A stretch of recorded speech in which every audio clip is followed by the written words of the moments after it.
Hello friends, NCERT learning की में आपका बहुत बहुत स्वागत है। इससे पहले के वीडियो में मैंने आपको क्लास 12 बायोलॉजी के 1 मार्क के क्वेश्चंस जो है कुछ कराए हुए हैं, जो कि बहुत ही इम्पोर्टेंट है और आपके एग्जाम में आने के 90% चांसेज हैं। यह जो है हमारा 2 मार्क का क्वेश्चन है और यह जो है बायोलॉजी क्लास 12 का है। और आपको पता है कि इस साल जो है आपका जो पेपर का पैटर्न है वो काफी चेंज हो गया है, तो यह जो है आपके लिए काफी हेल्पफुल रहेगा। इन क्वेश्चंस के एग्जाम में आने के 95% चांसेज हैं, इनको जरूर से आप करके जाइए, ठीक है।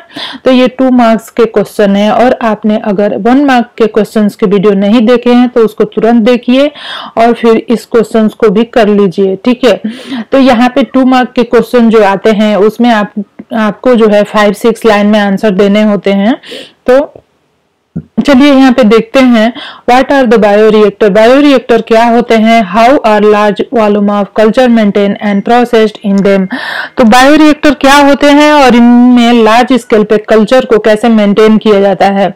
बायोरिएक्टर जो होते हैं ये टीन के वेसल्स होते हैं, टीन के या स्टील के बड़े बड़े वेसल्स होते हैं। इनके अंदर कुछ सिस्टम लगे होते हैं, जैसे कि टेम्परेचर और एयर के प्रेजेंस को कंट्रोल करने के लिए और प्रेशर को कंट्रोल करने के लिए, जिसमें कि हम माइक्रोबियल सेल्स को या प्लांट सेल या एनिमल सेल या ह्यूमन सेल्स को हम ग्रो कर सकते हैं एंजाइम्स की मदद से, ठीक है।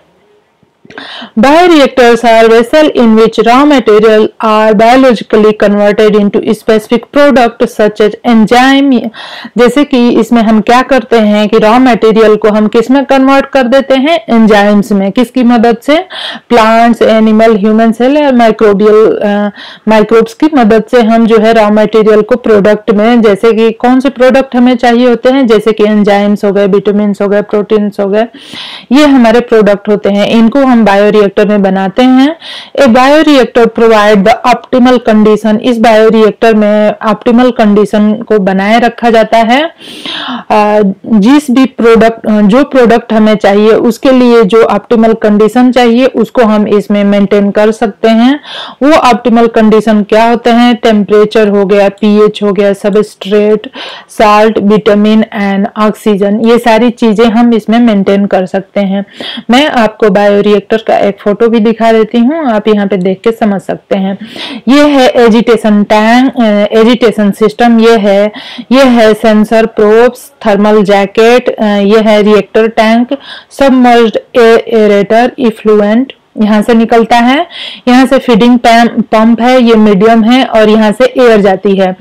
तो देखिए ये जो एजिटेशन सिस्टम है ये जो है इसमें मूवमेंट के लिए होता है, इसमें मूवमेंट काज करता है। ये जो है सेंसर होते हैं, ये थर्मल जैकेट होता है, रिएक्टर टैंक होते हैं, सबमर्ज्ड एरेटर होता है, इफ्लुएंट यहाँ से जो भी हमें निकालना होता है यहाँ से निकल जाता है। तो इस तरह से आप इसका फोटो बना सकते हैं, बहुत ही इजी है, ठीक है। नेक्स्ट क्वेश्चन हम करेंगे, explain 4 advantage of mycorrhizal association to plant. जो प्लांट होते हैं, ठीक है, उनमें माइक्रोराइजल एसोसिएशन पाया जाता है और इसके क्या एडवांटेज होते हैं प्लांट के लिए, ये देखेंगे हम क्वेश्चन नंबर 2 में। जो माइक्रोराइजल एसोसिएशन होता है प्लांट्स के साथ में, वो क्या होता है एक्चुअली कि फंगस का जो प्लांट्स होते हैं, हायर प्लांट्स, उनकी रूट में फंगस पाए जाते हैं और ये फंगस जो है उन फंगस को किस तरह से बेनिफिट होती है और जिस प्लांट के रूट में होते हैं उसको किस तरह से बेनिफिट होती है, इसको हम यहाँ पे देख रहे हैं। Mycorrhiza or soil fungi, mycorrhizae actually soil fungi को ही बोलते हैं, that benefit the soil in many way. A healthy soil is important for water wise landscape, organic matter, drainage and plant nutrient contribute to fertility and health of the soil and plant found therein. Mycorrhiza literally means fungus root. Fungus root होते हैं, describe a mutualistic association ये रखते हैं between fungus and plant root, और ये plant root के साथ में exist in almost all plants. The plant support the fungus by providing carbohydrate needed for fungal growth. तो यहाँ पे क्या हो रहा है कि प्लांट सपोर्ट करता है fungus by providing carbohydrate needed for the fungal growth, while the fungus help the plant by increasing its root surface area. Benefits क्या है? Potential benefit of mycorrhizae, enhanced water and nutrient uptake, reduction of irrigation requirement, उसके बाद reduction need for the fertilization, increased drought resistance, increased pathogen resistance, increased plant health and stress tolerance, higher transplanting success. ये सारे advantage हो गए। Next हमारा question है explain the role of enzyme in the extraction of DNA from Rhizopus into its purest form. यहाँ पे हमें explain करना है role of enzyme in extraction of DNA. DNA के एक्सट्रैक्शन में जो है role of enzyme in the extraction of DNA from Rhizopus, Rhizopus जो होता है उससे जब हम डीएनए को एक्सट्रैक्ट करते हैं तो इसमें एंजाइम का क्या रोल होता है। तो यहाँ पे आंसर हो जाएगा, ये 2 मार्क का का क्वेश्चन है। The extraction of DNA from Rhizopus in its purest form can be done by treating the fungal cell with enzyme such as chitinase which will dissolve the cell wall. Rhizopus की जो cell wall होती है उसको हम chitinase से treat करते हैं जो कि एक एंजाइम है और यह जो है उसके सेल वॉल को डिसॉल्व कर देती है। Other molecule can be removed by appropriate treatment thereby purifying DNA. Extraction of DNA from rhizopus in its purest form can be done by treating the fungal cell with enzyme such as chitinase, which will dissolve the cell wall. The RNA can be removed by treatment with ribonuclease, whereas proteins can be removed by treatment with protease. Other molecule can be removed by appropriate treatment, thereby purifying DNA. Next हमारा question है 2 mark में, what are the sticky ends, state their significance in recombinant DNA technology. Sticky ends क्या होते हैं और इनका जो है रिकम्बिनेंट डीएनए टेक्नोलॉजी में क्या सिग्निफिकेंस है। स्टिकी और blunt end refer to the properties of end of DNA molecule. ठीक है, स्टिकी एंड जो होते हैं या ब्लंट एंड जो होते हैं वो प्रॉपर्टीज होते हैं ऑफ द डीएनए मॉलिक्यूल के एंड के, which are commonly generated by restriction enzyme that cut the DNA, which are commonly generated by, जो कि रिस्ट्रिक्शन एंजाइम के द्वारा जनरेट किए जाते हैं। Straight cut off restriction enzyme generate blunt ends. एक स्ट्रेट जो कट होता है रिस्ट्रिक्शन एंजाइम के द्वारा वो जो है ब्लंट एंड को प्रोड्यूस करता है, जबकि whereas both strands terminate in a base pair, blunt end are also called non-cohesive ends since there is no unpaired DNA strand fitting at the end of DNA. Sticky end are cohesive end. Sticky end को also हम क्या also called the cohesive ends have unpaired DNA nucleotides on either 5' end or 3' ends, which are known as overhang. These overhang are most often generated by staggered cut of restriction enzymes.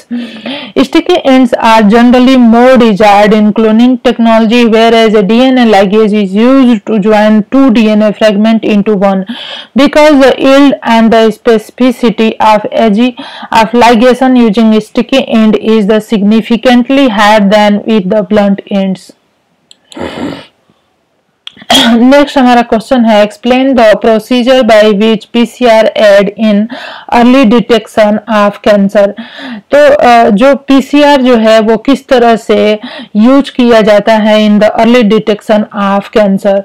A laboratory method use to make many copy of a specific piece of DNA from a sample that contain very tiny amount of that DNA. PCR allow these pieces of DNA to be amplified so they can be detected. PCR may be used to look for certain change in a gene or chromosome, which may help find and diagnose a genetic condition or disease, such as cancer. It may also be used to look at piece of DNA of certain bacteria, virus, or other microorganism to help diagnose an infection, also called polymerase chain reaction. Next question है हमारा explain how advantages ex situ conservation technique assist in preserving threatened species of plant and animals. Advanced technology are being used now for ex situ conservation. Gametes of threatened species can be preserved in viable and fertile condition for long period. Using cryopreservation technique, eggs can thus be fertilized in vitro in plants. The egg plant can be propagated using tissue culture method and can be kept for long period in seed bank. Next question है हमारा, the tropical region are likely to have more biological diversity than the temperate one. Give two reason to justify the statement. It is generally seen that there is more biodiversity in the tropical region than the temperate region because of the variety of factors. The tropical forests have a stable ecosystem as well as a suitable climatic condition and favorable reproductive environment for the animal and species to thrive. Tropical environment, unlike temperate one, are less seasonal, relatively more constant and predictable. Such constant environment promote niche specialization and lead to a greater species diversity. There is more solar energy available in the tropics, which contribute to higher productivity. This in turn might contribute indirectly to greater diversity. Hello friends, तो ये जो था है हमारा कि 2 mark के कुछ question हमने आपको कराए हैं और इनके एग्जाम में आपके आने के पूरे चांसेस हैं, तो इनको जरूर से करके जाइए। और आपको मेरा वीडियो पसंद आता है तो मेरे चैनल को सब्सक्राइब कर लीजिए। धन्यवाद।